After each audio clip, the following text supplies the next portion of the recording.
नमस्कार दोस्तों, आप सभी का स्टडी रूम में हार्दिक स्वागत है। मैं हूं गौतम सभावत और आज के इस वीडियो में हम चर्चा करेंगे आज यानी 17 जुलाई 2021 से संबंधित करंट अफेयर्स के जितने भी महत्वपूर्ण क्वेश्चन होंगे उनके बारे में।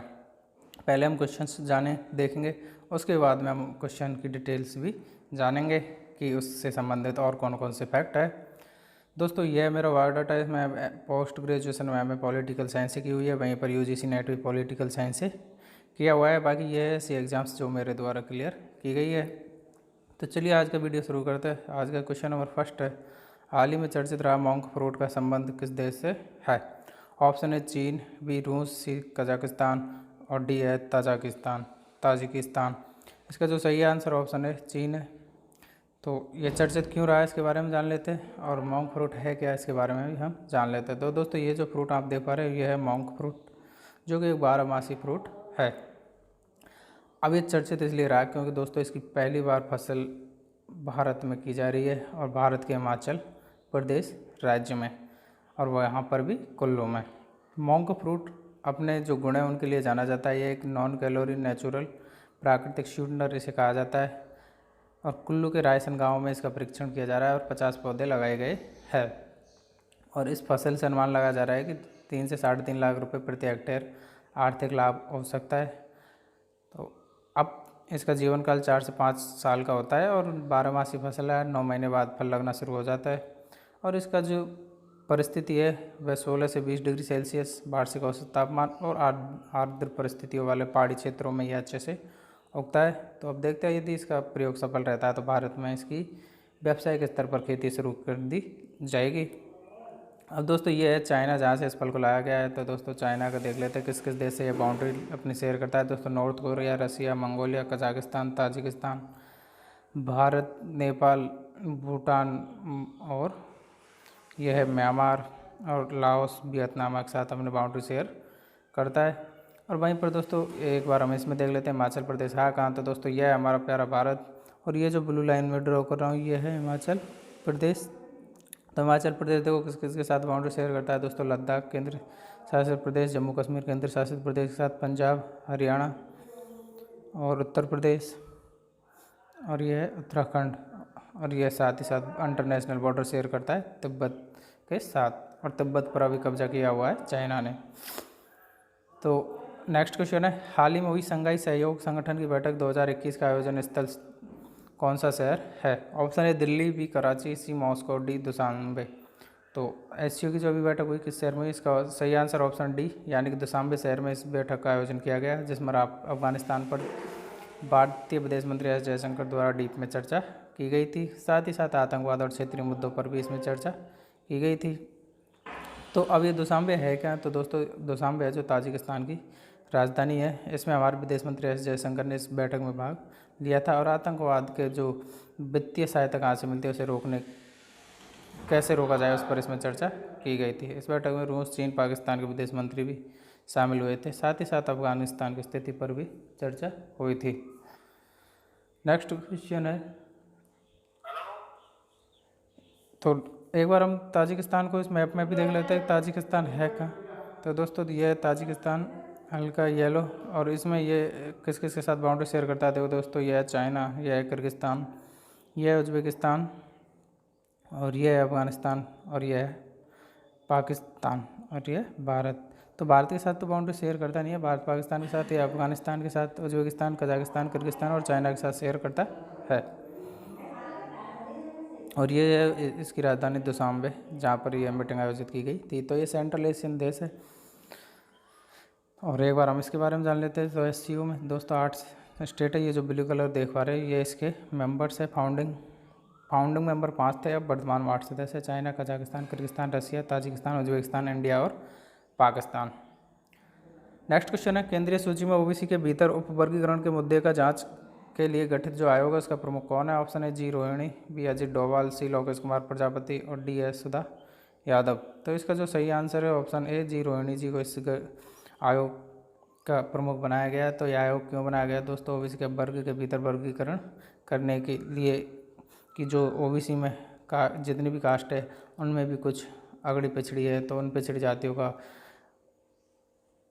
जातियों को देखने के लिए कि वो उनका जो लेवल है किस लेवल का है और उनका वर्गीकरण करने के लिए इसका गठन किया गया। तो यह अपनी रिपोर्ट देगा और इसका जो गठन किया गया संविधान के अनुच्छेद 340 के तहत इस आयोग को गठित किया गया है।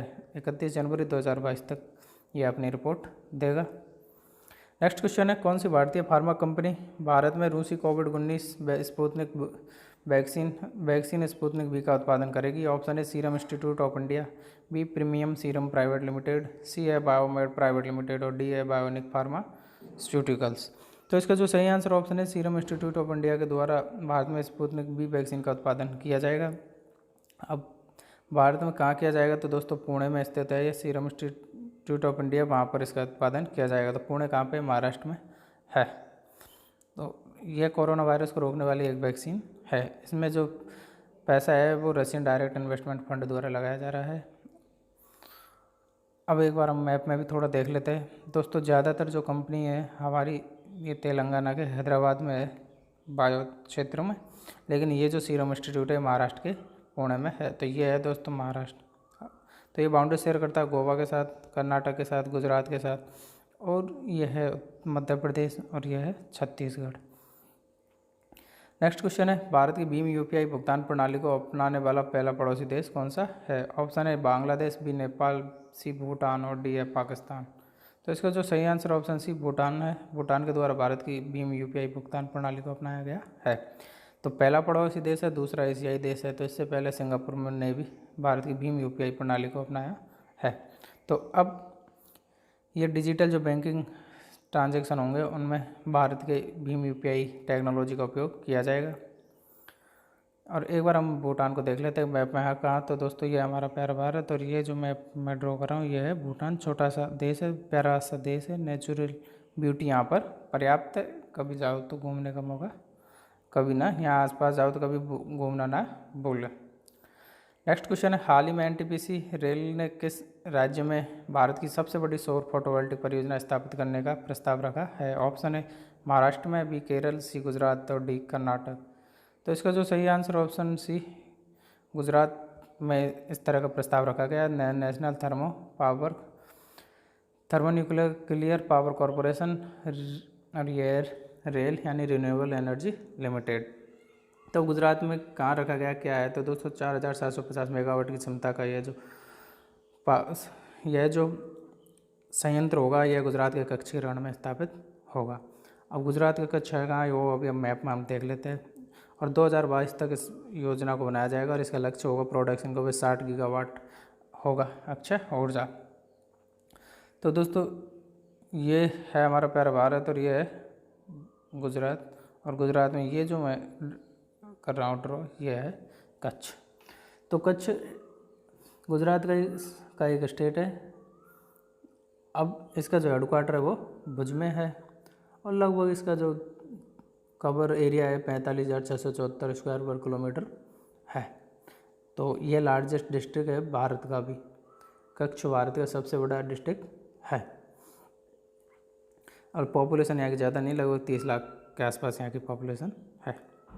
नेक्स्ट क्वेश्चन है, हाल ही में कई दशकों के टूटे संबंधों के बाद किस देश के द्वारा औपचारिक रूप से इजराइल में अपना दूतावास खोला गया है? ऑप्शन है ईरान, बी सऊदी अरब, सी यमन और डी है संयुक्त अरब अमीरात। तो इसका जो सही आंसर ऑप्शन डी है, संयुक्त अरब अमीरात में यूएई के द्वारा अपना दूतावास खोला गया है, जिसका विरोध बाकी मुस्लिम कंट्रियों द्वारा किया जा रहा है। तो अब राजनयिक जो कार्यालय है उसकी औपचारिक रूप से घोषणा कर दी गई है। तो अब कई दशकों से मुस्लिम कंट्रियों के साथ इजराइल के संबंध नहीं है, तो अब धीरे धीरे इन संबंधों में सुधार आ रहा है और ऐसा पहला देश है यूएई। और इजराइल ने भी अपना जो दूतावास है यूएई में खोला ही है थोड़े दिन पहले।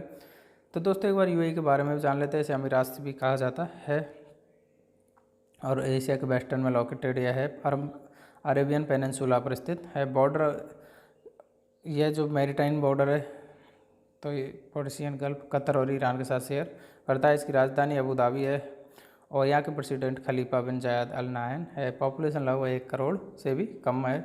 और एक बार हम मैप में देख लेते हैं दोस्तों किस किस के साथ ये बाउंड्री शेयर करता है। तो ओमान और सऊदी अरब के साथ यह है फिजिकल बाउंड्री शेयर करता है। और ईरान और पर्शियन गल्फ ये किसके साथ करता है? कतर और ईरान के साथ। और यूएई में बड़े बड़े शहर है जैसे दुबई, शारजाह, फजरा, इस तरह के बड़े बड़े शहर है, रसल अल खैमा। तो दोस्तों एक बार मैं बता दूं कि यदि आप वीडियो पसंद कर रहे हो तो इनको लाइक करें, अपने दोस्तों के साथ शेयर करें और चैनल को सब्सक्राइब करना ना भूलें। Thank you.